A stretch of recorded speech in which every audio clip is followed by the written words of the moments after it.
Jaya Jaya Shri Chaitanya, Jaya Nityananda, Jaya Advaita Chandra, Jaya Gaura Bhakta Vrinda. Ah, thank you.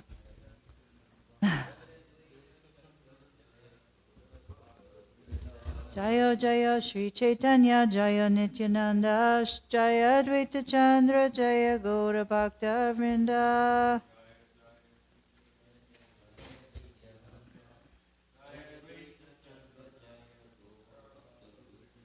Jaya Jaya Shri Chaitanya, Jaya Nityananda, Jaya Advaita Chandra, Jaya Gaura Bhakta Vrinda.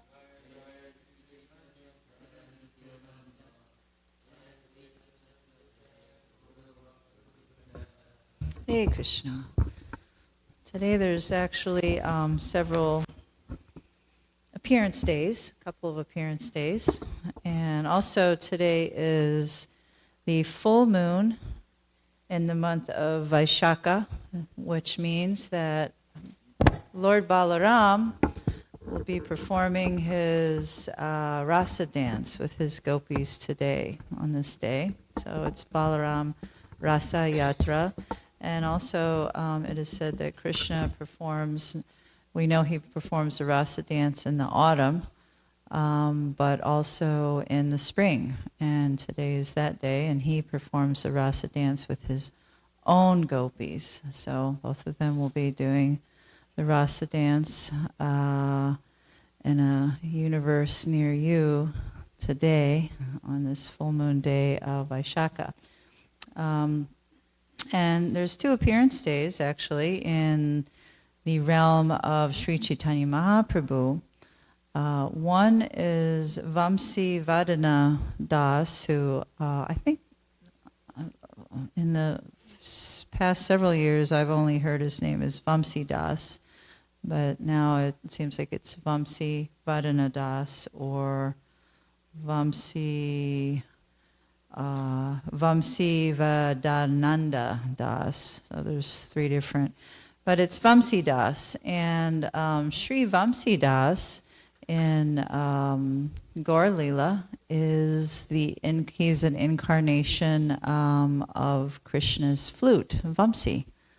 And actually Vamsi Das,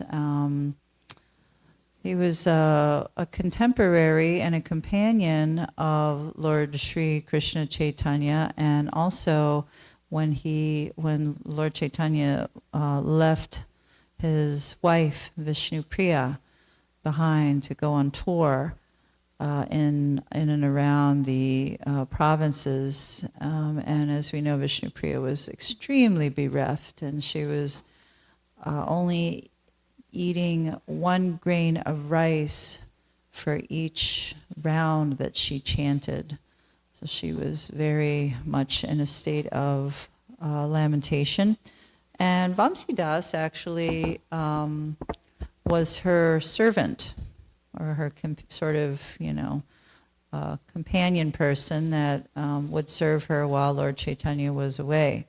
And he also, obviously, since he's the incarnation of Krishna's flute, and his Lord was touring, Vamsidas was also extremely bereft and had much lamentation at Lord Sri Krishna Chaitanya not being there, of that separation. So he joined in that grief of separation, or that hankering and lamentation of separation that Vishnupriya was enduring. And then finally, today is Shamananda Prabhu's appearance, and he's a little bit more well-known in the Gaudiya Vaishnava literatures. I'm just going to give you a little bit of his little story. He was born in Utkala, and his father's name was Sri Krishna Mandal, and he was in the dynasty of the 6 Gopas. He had had many sons and daughters, and they had all passed away. But finally, when a son was born and he survived, because he felt such great misfortune for all of the other children that had passed away, his father named the boy Duki, which means, sad or, bereft. But he had the signs of a Mahapurush, all the signs. So he came on this day, full moon day, in the month, and this is saying of Chaitra, and he had come to preach the glories of Lord Jagannath. So he was very beautiful, and he was also very intelligent, devotional, and all the things from the start. And at some point, he realized that he was a devotee, like his father, of Krishna. And however, he was, Shamananda, or Duki at that point, was engrossed in thoughts of Sri Chaitanya Mahaprabhu, because at the time, if you were a very devoted person of Krishna and knew of the glories of Sri Chaitanya Mahaprabhu and obviously seen him, then one would know or note that that was a modern day incarnation of the Supreme Personality of Godhead.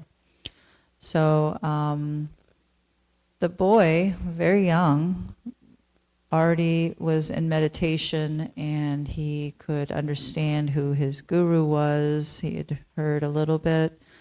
And his guru was Sridhar Chaitanya, who was Gauridas Pandit's devotee or disciple. And we know about Gauridas Pandit. And Sridhar Chaitanya lived in Ambika Kalna, so it was a little ways away. And at some point, Duki declared that he would go and find his guru. And it was a far way away from where he lived. So he convinced his parents, and he convinced his father. And he went to find him. And when he got there, he found Sridhar Chaitanya, and who said, "Who are you?" to the boy, just a small boy. And Duki said, he wanted to render service at his feet. And he had come a long way. And so, if somebody approaches a spiritual master in a submissive way, wanting to serve, of course, the spiritual master will give him his mercy, and he initiated him and called him Krishna Das. So he was known there as Duki Krishna Das when he got sort of a Harinam initiation. And he served his guru very attentively. And then, after some time, his guru, Sridhar Chaitanya, waited for an auspicious day and initiated him into the mantra. And Duki Krishnadas was very fixed in his service for quite a while. So Sridhar Chaitanya, understanding he was intelligent, and devoted, sent him to seek out Srila Jiva Goswami, who was in another, who was actually in Vrindavan at that point, and he wanted him to study the scriptures under Jiva Goswami. So he left his guru, which was painful, went to Vrindavan to seek out Jiva Goswami, and began studying under him. And Jiva Goswami gave him very menial service. He gave him the service of going to fetch water from the Ganges each day, or from the river. And he did that for a long time. And if you're extremely absorbed and immersed in the orders of the Guru and rendering humble service to the spiritual master, there's great bliss in that. So he very assiduously was serving Jiva Goswami in a very humble way. And it's from the Kanana Kunj he would draw water from. So he was drawing water from a nearby Kunj. And so he was very eager and very affectionately did this each day. So one day he went to the Kanana Kunj and he was drawing water and looked down in the water, and there was some kind of sparkling thing underneath the surface, and he reached in and found it's described as a bangle, but it's actually described as nupara, which is a ankle bell, basically. So and it was like nothing he'd ever seen. It was very astonishing looking, and to find something like that in the Kanana Kunj was a little unusual. So he touched it to his head because it looked like something very, very beautiful, very holy, touched it to his head, and he was in a little bit of ecstasy. And there was also attached to that nupara, there was a tiny piece of cloth, it looked like the border of a sari or a border of a skirt. So he was thinking he should seek out this, this artifact or this beautiful object to find the owner. And meanwhile, Vishaka, the maidservant of Srimati Radharani, had heard from Srimati Radharani that she had lost the nupara as she was bathing in that kunj in the middle of the night. And so Vishaka went to go try to retrieve it. She went in a little bit of a disguise, because if you're in Bengal at that point or in that area and would show the complete effulgence and like that, it would be very obvious. So she was trying to go incognito to try to find this bangle. And, this was the next day. And she saw Dukhi Krishnadas there drawing the water as he did it every single day. And so she approached him and she asked him, have you seen this bangle, this nupara, near here? And Dukhi Krishnadas saw her, and he was bedazzled. She was so beautiful. Knew she must be some great personality, and he said, "Yes, I have seen a bangle." He said, "Who are you?" And he said, "I am the daughter of a gopa." So she wouldn't really tell Dukhi Krishnadas who. And they went back and forth. Where do you live? I live in this village. Is this bangle yours? No, it is not mine. At my house, there was a newly married girl. How was it lost here? He said. And she said, yesterday when she was picking flowers here and there, it slipped off her foot and lost it in the water, and I've come here to find it. And then she said, wait right here, I'll bring her to you. because, Dukhi Krishnadas saw this girl, but he wanted to make sure it was the right owner. He was trying his best to be, dutiful. And so a little while later, he was waiting, and then Vishaka reappeared and said, "Oh, I've brought the owner here." And so it was Srimati Radharani, and she appeared from behind a tree. And so he gave the Bengal, or the Nupara, to Vishaka Devi, and was obviously dumbstruck at seeing Srimati Radharani, because, she couldn't really hide who she was, right? So Vishaka said, "Oh, best of devotees, my girlfriend would like to thank you so much for finding this, her valuable object. Is there something, you would like? You can ask for a benediction." And Dukhi Krishnadas said, "There's nothing I want. I only pray to take the dust of her lotus feet." And Vishaka replied, "Take a bath in this kund." So he bathed in the kund, and then after he immersed himself in the water, he assumed the form of a beautiful girl. And then he offered respects to Vishaka, who then brought him close to Srimati Radharani, because at that point, all he could see was sort of an effulgence in the distance a little bit. He couldn't really make out the features. And then when he assumed that form of a girl, a young Gopa,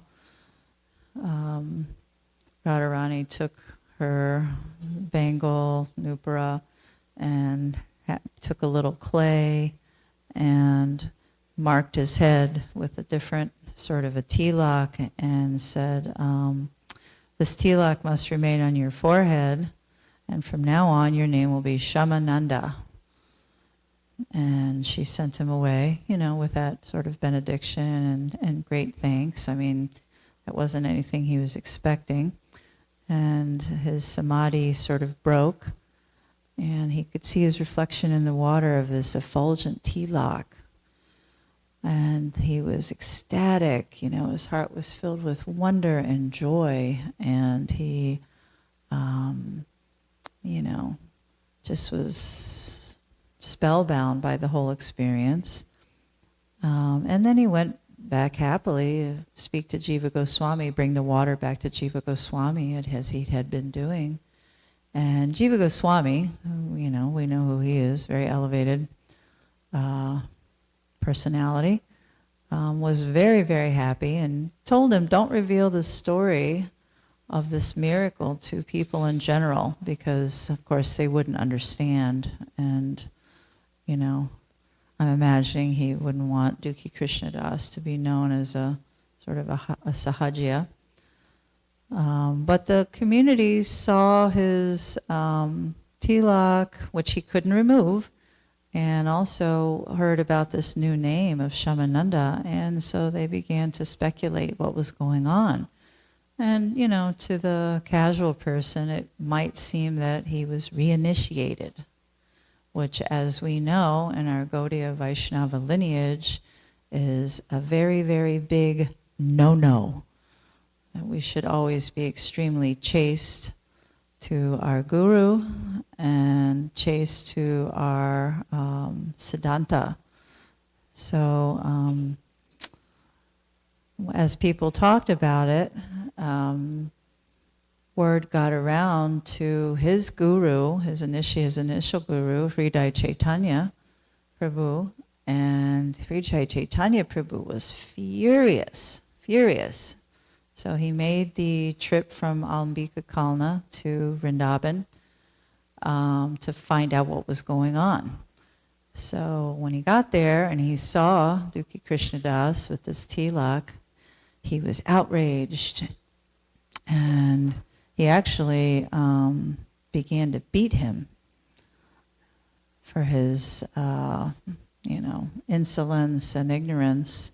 But since Dukhi Krishnadas, or Shamananda at that point, knew, in his heart that he wasn't being unchaste, he bore the beatings. He didn't protest, so he just took it as his guru's mercy. He was obviously a very special personality. But then that night, Hridaya Chaitanya had a dream in which he saw Srimati Radharani, who scolded him and said, because Dukhi Krishnadas had pleased me greatly, I have given him this new name and tilak. Why have you instructed him differently? And so in the dream, Hridaya Chaitanya fell at her feet and begged forgiveness and realized he had committed a great offense. So then the next morning, he called Shamananda to his side and embraced him again and again and again. He felt really very bad with his behavior, and in tears of ecstasy, he said, "You are most fortunate." And so he could understand what had transpired with Shamananda. And then he left Vrindavan to, for him to continue with Jiva Goswami. But then a few days later, Jiva Goswami actually ordered Shamananda to return to Gaudadesh. So when he got back, that's when he formed the sort of first trifecta of book distributors. Shamananda, Srinivasacharya, and Narottama Das Thakur were sort of like the three musketeers. And they went back, they studied under Jiva Goswami, as we know. Narottama Das Thakur and Srinivasacharya studied under Jiva Goswami. And they were fixed in their service as they studied the scriptures. And then at some point, Jiva Goswami told them they should go out and preach the message of Lord Chaitanya Mahaprabhu. So he gave them some of his handwritten manuscripts. Jiva Goswami gave him, some of these so they could distribute these handwritten books regarding the philosophy of Sri Chaitanya Mahaprabhu. So they went off, and they were going by bullock carts around different towns and villages with these manuscripts. And pretty much the first place they came to was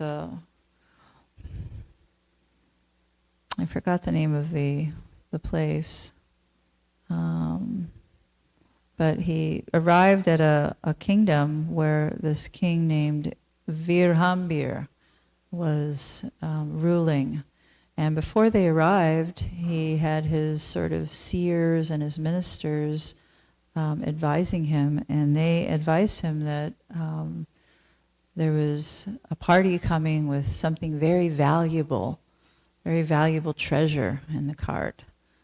And King Virhambir demanded that, his sort of henchmen go and take this treasure, gather this treasure. And they did.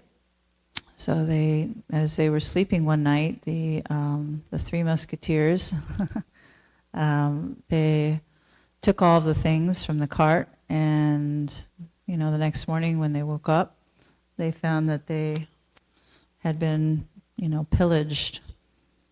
And so, unfortunately, it took some time. They split up, and they were looking for these, because these were handwritten. Back then, nothing was printed. Everything was written on palm leaves or some kind of, thing that wasn't replicatable. So, they were scouring everywhere. They were finding, actually, Narottama Das Thakur took that as his cue to go preach in different cities, and including his own hometown of Keturi. So they were kind of split up at that point. But then at some point, King Virhambir met Shamananda in his travels. He just met him personally and was very impressed by his erudition. He was very impressed by his devotion, and he stole his heart, so to speak. So he sort of was able to find it back, to bring these literatures forth and return them back to the Three Musketeers who were distributing this. And at that point, the three of them were basically the representatives of Lord Chaitanya Mahaprabhu, going all around different parts of India and taking these literatures of Jiva Goswami. So they were spreading Lord Chaitanya's message, and they were spreading love of God. And they even were present, Shamananda was present and helped to organize the first Gora Purnima festival in Keturi with Narottama Das. So they were contemporaries up until, the end of their lives, and worshiping Lord Chaitanya and Lord Nityananda, and always singing their glories. So that's Shamananda Prabhu Ki Jai. Haribol. So I'm going to read a little bit from the Chaitanya Charitamrita, since we're all sort of in Chaitanya Lila now. And we're still hearing about Lord Chaitanya and his conversation. So this is text 191. This is Madhya Lila, chapter 19, text 191.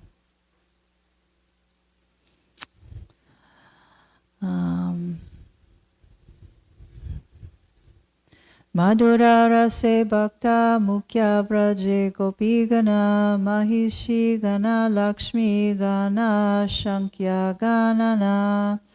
The chief devotees in conjugal love are the gopis of Vrindavan, the queens in Dwarka, and the goddesses of fortune in Vaikuntha. These devotees are innumerable. He was instructing Srila Rupa Goswami on all of the rasas, so they were discussing all of the various mellows that Sri Krishna would enjoy with his various associates. Text 192. Puna Krishna Rati Haya Duita Prakara Aishvarya Jnana Mishra Kevala Vedara. Attachment for Krishna is divided into two categories. One is attachment with awe and reverence, and the other is pure attachment without reverence. Gokule Kevala Rati Aishvarya Jnanahina Puri Dvai Vaikuntha Dye Aishvarya Pravina. Pure attachment without reverence is found in Gokula Vrindavan. Attachment in which awe and reverence are prominent is found in the two cities Mathura and Dwarka, and in Vaikuntha. So that's an interesting juxtaposition that we just read, and it reminds me of the chapter in the Bhagavatam that we just finished about Lord Krishna teasing Rukmini. We just heard that the conjugal rasa is found in the queens of Mathura and Dwarka. But here we're also seeing that pure attachment without reverence is found in Gokula Vrindavan, and attachment with awe and reverence is in Mathura and Dwarka. So we're hearing that attachment without reverence applies to the conjugal relationship of the gopis in Vrindavan, but attachment in awe and reverence of a conjugal relationship is in Mathura and Dwarka. So it's a very interesting juxtaposition to have a conjugal relationship in awe and reverence versus just pure attachment without. Aishvarya Jnana Pradyanye Sunchiti Sankuchita Priti Tekiya Namane Aishvarya Kevalara Riti When opulence is very prominent, love of Godhead is somewhat crippled. According to Kevala devotion, however, even though the devotee sees the unlimited potency of Krishna, he considers himself equal to him. So when Rukmini was being teased, and we heard about that, she was 100% devoted, and she was Krishna's wife. But, she did have this opulence, and it was very prominent, and in that setting, time, place, and circumstance, there was awe and reverence that she was worshiping Krishna. And so, again, there was that little bit of a different flavor. Shanta dasha rase ashvarya kahana udipana vatsalya sakya madure takare sankochana. On the transcendental platform of neutrality and service, sometimes the opulence of the Lord is a prominent stimulus, but the transcendental mellows of fraternal, parental, and conjugal love are minimized by that opulence. So we've heard so many times that Lakshmi really is unable to fully taste the whole conjugal ras because of her attachment to that opulence. So herein it's being mentioned again that when there's that kind of awe and reverence, there's a little bit of a block. It's a kind of a disconnect, because if one is seeing Krishna in this awe and reverent mood and this, oh my Lord, and that's always there in some respect, but with the gopis, they're not seeing any of that. They're just seeing Krishna as their lover and their funny, associate friend. Vasudeva Devakira Krishna Charana Vandila Aishvarya Gyane Dunhara Mane Baya Haila. When Krishna offered prayers at the lotus feet of his mother and father, Vasudeva and Devaki, they both felt awe, reverence, and fear due to knowledge of his opulences. Generally, Krishna doesn't want anyone to, those in that he's in that relationship with. If you're in a relationship, a conjugal relationship with someone, you certainly don't want them to fear you, right? Devaki vasudevascha vigyana jagarishvaro krita samvadanao putro sashvajate na sankito. When Devaki and Vasudeva understood that their two sons, Krishna and Balaram, who had paid obeisances to them, were the Supreme Personality of Godhead, they became fearful and did not embrace them. Purport. This verse, quoted from Srimad Bhagavatam 10:44-51, describes what happened just after the killing of Kansa by Krishna and Balaram. Vasudeva and Devaki saw their son kill the powerful demon Kansa, and after this they were immediately released from their shackles. Balaram and Krishna then offered respects to Devaki and Vasudeva. Both the father and the mother wanted to embrace their sons, but they understood that Krishna and Balaram were the Supreme Personality of Godhead, and they therefore hesitated to embrace them. Their parental love for Krishna and Balaram was therefore hampered and decreased by awe and reverence. That sounds so painful. We're not even in their positions, but after that incident, and remember, Krishna and Balaram were basically 8 years old when they killed Kansa. They were little boys, and of course their parents, after seeing this crazy, blood and, so many things, head bashing and all this, scary things, of course they wanted to hug their sons, they wanted to give that affection and reconnect, but were unable because they had this conception of awe and reverence, Krishnera Vishvara Rupa Deki Arjunera Hailabhaya Sakya Bhave Darsitya Shamapaya Kariya Vinaya. When Krishna manifested his universal form, Arjuna became reverent and fearful, and he begged forgiveness for his past impudence toward Krishna as a friend.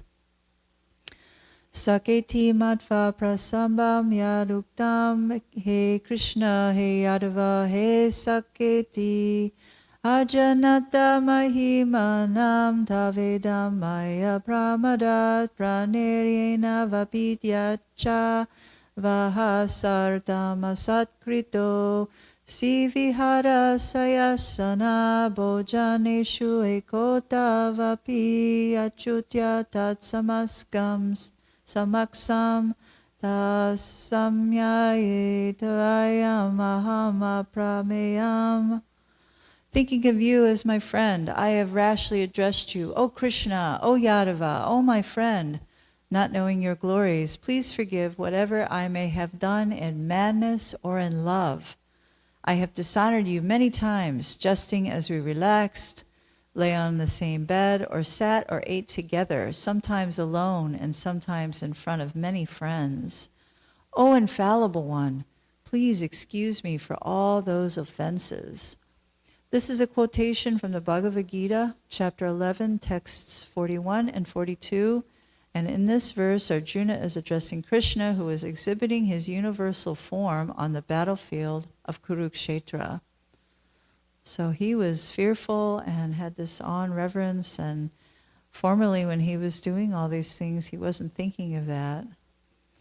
I'm going to say that Krishna more enjoys those loving relationships with his gopis, with his sakas, with his friends, with his associates, with his parents. That's what we're understanding from our scriptures, is that Krishna enjoys those the most. He enjoys those mellows with those associates. Krishna yadi rukmini re kaila parihasa Krishna chadi bena jani rukmini rahaila trasa. Although Krishna was joking with Queen Rukmini, she was thinking that he was going to give up her company, and she was therefore shocked. So here we go. Tasha suduka baya soka vinasta budir haschacha lada valayato vyajana papata dehascha viklava diya sahashaiva mahunyan Rambeva vata vihata pravirkirya kishan. While Krishna was joking with Rukmini in Dwarka, she was full of distress, fear, and lamentation. She had also lost her intelligence. She dropped her hand bangles and the fan she was using to fan the Lord. Her hair became disarrayed, and she fainted and fell suddenly, appearing like a banana tree knocked down by high winds. Purport. This verse from Srimad Bhagavatam, chapter 10, text 60, chapter 60, text 24, refers to Krishna speaking to Rukmini in his bedroom. Just to test her sincerity, he began to joke with her, presenting himself as poor, incapable, and unfit to be her lover. Not understanding that he was joking, Rukmini took him seriously and thought he wanted to leave her company. This misunderstanding made her very unhappy, and her whole body was affected. Her fan and bangles fell to the floor, and she also fell down like a banana tree knocked down by high winds. And of course, we know that Krishna manifested 2 extra arms to catch her so she wouldn't hit the floor. And I would say that's also a wonderful example of that loving reciprocation, you know. We see in this world when somebody really is relishing the awe and reverence that their fans are giving them, they tend not to act very personally, you know. They act very, they want to be royal, they want to be, bowed down to, they want everybody to pay respects and give them things, and, they're not really thinking of reciprocating so much. and that awe and reverence. I'm talking about celebrities, sports celebrities. Maybe they'll sign a few autographs. Sometimes, maybe for publicity, they'll pose with a fan. But they just want to be, they want to be high. They want to be higher up than everybody. They want to be, untouchable. They're up there. They're the best. They're, all that in a bag of chips, right? But Krishna, he didn't want that particular rasa. He wants this kind of sweet, reciprocal, loving, congenial sort of relationship. And thusly, he also, I'll say he kowtowed a little bit to Rukmini, as we read, and he apologized. We know that he wanted to make her upset. He wanted to see that. But he also apologized for causing her that great distress. That was very, very, on the stage of distress, a 10, that he would leave her company. And I'll read one last verse that kind of wraps it up. Kevalara Sudha Prema Aishvarya Najane Aishvarya Dekileo Nija Sambandha Se Mane. In the stage of Kevala, unalloyed devotion, a devotee does not consider the unlimited opulence of Krishna, even though he experiences it. He takes seriously only his own relationship with Krishna. Purport. When a devotee reaches the stage of pure unalloyed devotion, especially in friendship with Krishna, he forgets the Lord's opulences, although he sees them and he considers himself equal to Krishna. There is no question of actually comparing oneself to Krishna, but because the devotee is so advanced in Krishna consciousness, he is able to behave with Krishna as he would an ordinary man. And that sounds like very lofty aspiration, very lofty goal, very lofty position to have that very close, tight relationship with Krishna where he can just sort of be your friend. And I'll say if we're serving Krishna so much, day by day, and we're in constant remembrance of his daily activities, like needing to prepare his Mangalarti sweets and going to find flowers for the week or for a few days or for this outfit, and thinking about how outfits are being made, what outfits are being made for when, how they're going to be finished, what's going to be comfortable for him. Is that piece of jewelry too big? Does he like this boga? Does he not like this boga? Will he accept this mango that's not fully ripe, even though the outside looked ripe? So we're these constant absorptions day to day in doing the right thing for Krishna, trying to please Krishna, like 100% throughout the day, from the moment one wakes up to the moment you black out. There can be some creeping in of that familiarity, right? Because you're knowing all of the activities that are, you think you're knowing all the activities that are going into serving him. But, even in that state, Krishna, who's Swarat and so many things, he doesn't need one to think like that practically. He doesn't need any of this. He doesn't need any of that from his, but he relishes, he enjoys that reciprocation, because that's where the rasa comes in. It's not that, with Lakshmi, for instance, she's bringing, hundreds and thousands. It's said that Govinda is served by hundreds and thousands of Lakshmis, goddesses of fortune, and they can give him anything and everything that he wants. And that's great. But if there's a disconnect from that, if there's a fear, or there's there's some reservation by those who are in that awe and reverence. It's not fully given, they're not fully giving, because there's a little bit of fear, there's a little bit of doubt, there's something there, and there's also, Krishna's way up here.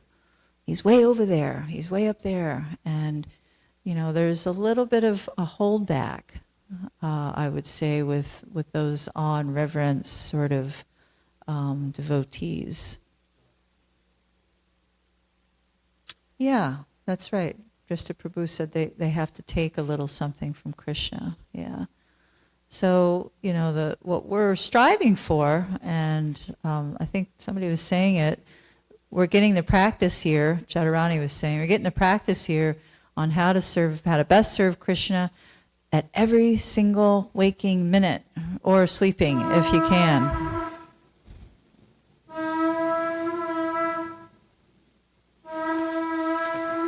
So confirmed, here's our proving ground, and we're all trying to serve Krishna to the best of our ability and serving him as our beloved. And however that pans out, we'll be satisfied with that. So thank you very much. All glories to Chaitanya Charitamrita and the personalities who have shown us the way to how to serve Krishna the best. Hare Krishna.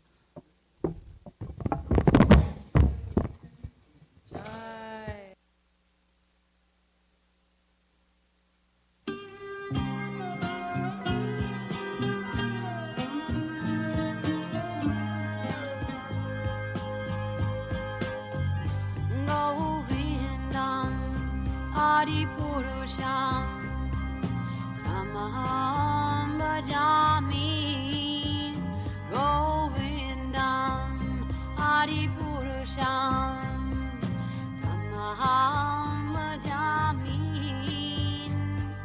Govindam Adi Purusham Tamaham Bhajami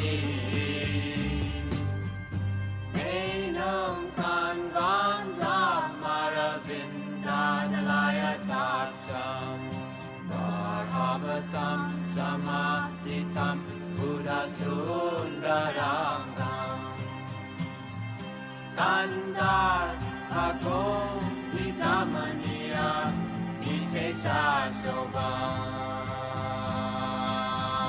Govindam Adi Purusham Tamaham Bhajami Govindam Adi Purusham Tamaham Bhajami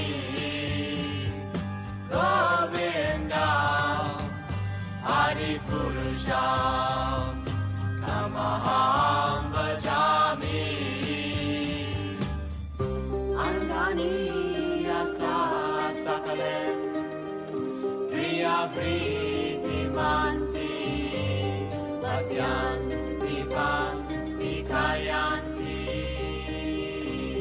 Jiram Naganti Ananda Chinmaya Sadhu Jala Vigrahasya Govindam Adi Purusham Tamaham Bhajami Govindam Adi Purusham Tamaham Bhajami Govindam Adi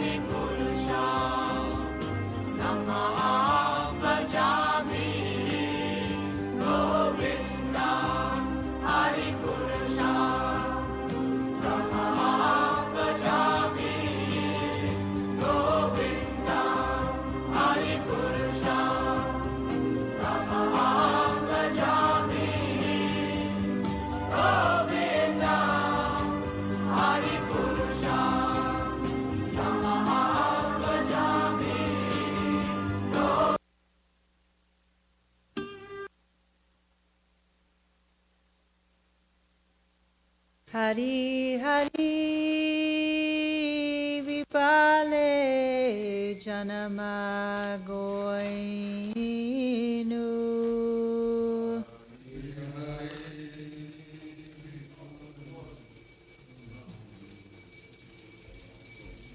Page 30. Hari Hari Vipale Janama Goinu.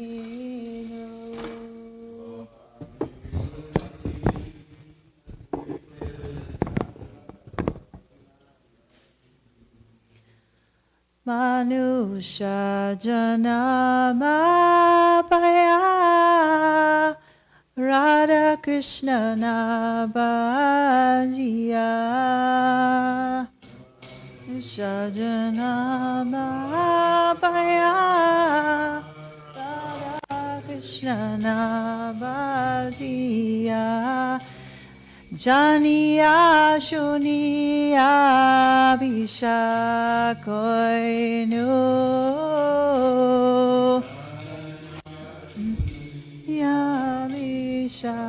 Yavishakoi Janiya Shuniya Vishakoinu Yakuniya Vishakoi Golokera Premadana Harinama Sankirtana Golokera Premadana Harinama Sankirtana Pratina Jamiloke Nitaya Jamiloke Nitaya Samsara Vishanale Divanishiya Jale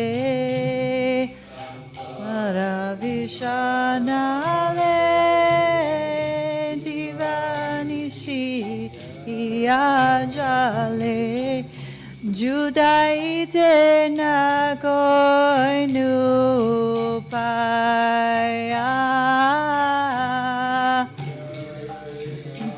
Koinu Paya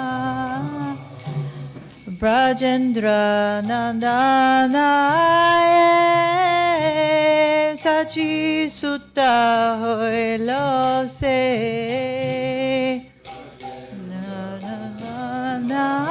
Nandanaye Sachi Sutta Hoilo Se Balarama Hoilo Nitai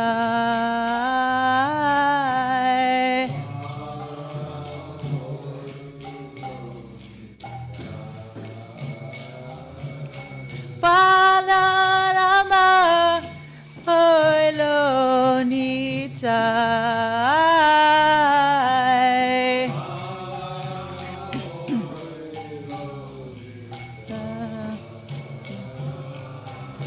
Dina Hinayata Chilo Harinama Udarilo Jinayata Chilo Harinama Udari Tada Shakshi Jagai Marai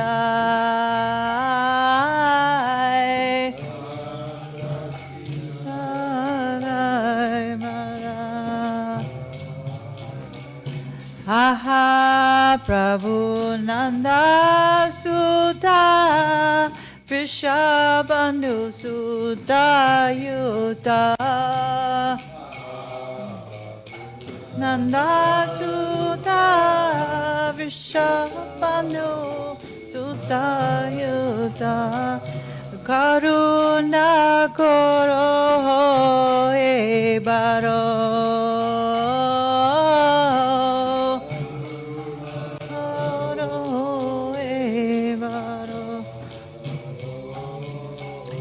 Narottama Dasa Kaya Neteli Horanga Paya Dasa Kaya Neteli Horanga Paya Toma Binege Ache Amara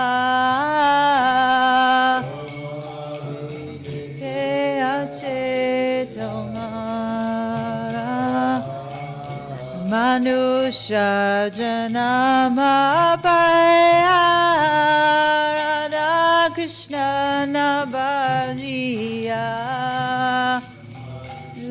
Janama Paya Radha Krishna Namajiya Janiya Shuniya Bisha Koinu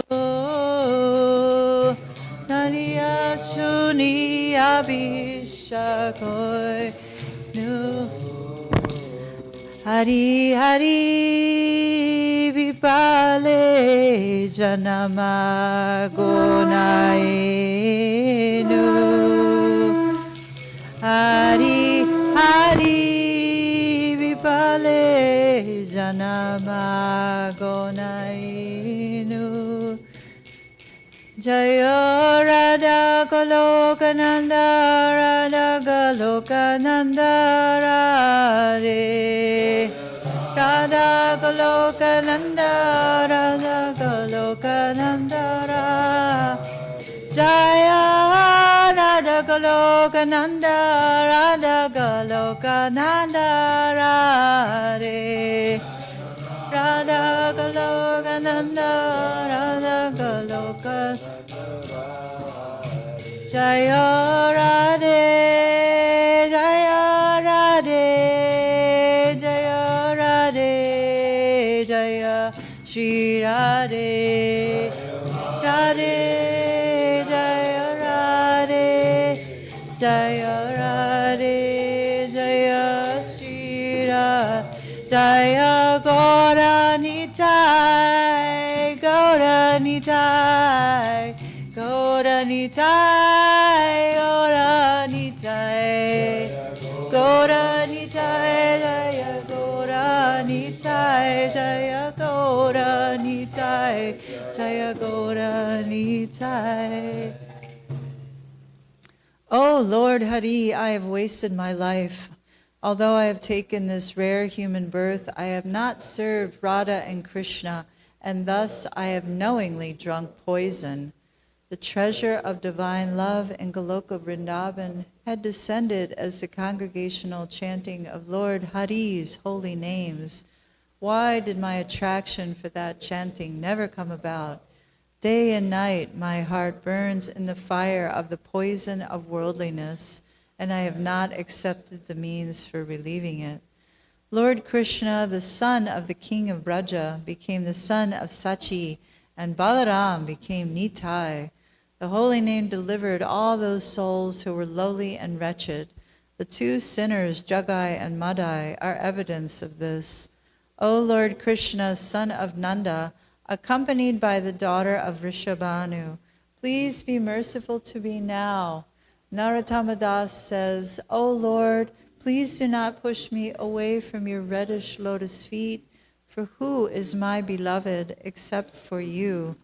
Srila Narottama Das Thakur ki jai.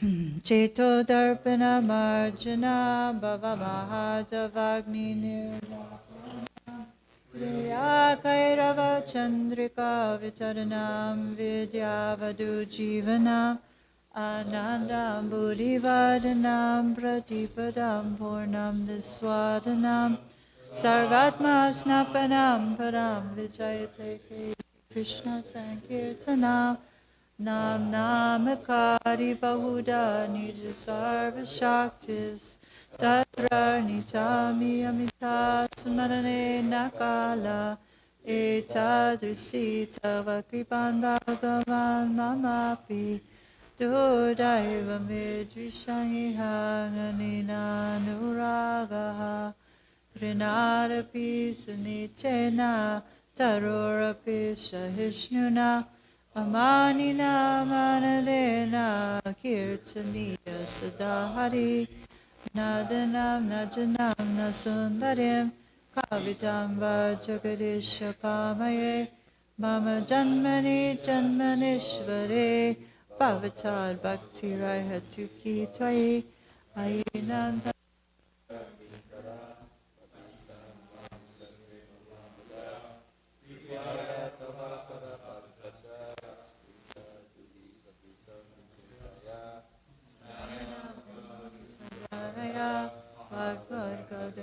Rudardira Pulakar Nichitam Pakukadam Tabraparabhareva Vishti Yurayinam Nimeshena Chakshusha Pravishayatam Dunyayitam Jagat Sarvam Govinda Vidahena Me Ashri Shavaparam Sumam Adarshi Ayatata Pato Atanastusa Evanapara. Victory to the Sri Krishna Sankirtan, which cleanses the heart of all the dust accumulated for years, and it extinguishes the fire of repeated birth and death. This Sankirtan movement is a prime benediction for humanity at large, because it spreads the rays of the benediction moon. It is the life of all transcendental knowledge.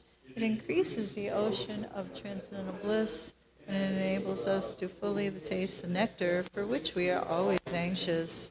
O my Lord, congregational chanting of your holy name alone can render all benedictions to living beings, and thus you have hundreds and millions of names like Krishna and Govinda. In these transcendental names, there is not in transcendental energies. There are not even hard and fast rules for chanting these names. O my Lord, out of your kindness, you enable us to easily approach you by your holy names, but I am so unfortunate that I have no attraction for them. One should chant the holy name of the Lord in a humble state of mind, thinking oneself lower than the straw in the street. One should be more tolerant than a tree, devoid of all sense of false prestige, and should be ready to offer all respect to others. In such a state of mind, one can chant the holy name of the Lord constantly. O Almighty Lord, I have no desire to accumulate wealth, nor do I desire beautiful women, nor do I want any number of followers. I only want your causeless devotional service, birth after birth. O son of Maharaj Nanda, Krishna, I am your eternal servitor, yet somehow or other I have fallen in the ocean of birth and death. Please pick me up from this ocean of death and place me as one of the atoms at your lotus feet. O my Lord, when will my eyes be decorated with tears of love flowing constantly when I chant your holy name? When will my voice choke up?